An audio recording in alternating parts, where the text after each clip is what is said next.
catastrophe. This wild video posted online shows a dirt bike rider jumping the busy 60 freeway in Riverside County.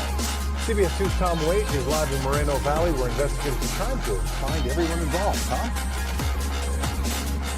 That's right, Rick and Susie. Tonight, imagine being one of these drivers just behind me here on the freeway, and all of a sudden you see a dirt bike rider soaring above you. That's exactly what happened in a spot not far from here. It's a mind-boggling stunt that would make anyone do a double take.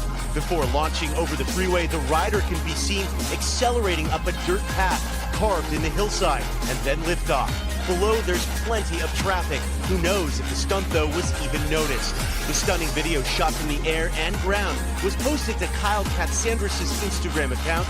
We reached out to Katsandris, a man who identified himself as a friend, called back saying this stunt is almost routine for an experienced rider like Katsandris. It just looks more challenging because of where he pulled it off. Right now, the CHP and Riverside County Sheriff's Department are both investigating.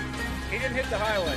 And both agencies say they both learned about this video clip earlier today and are now just beginning their investigations. The Riverside County Sheriff said they didn't even know about it until we sent them the link.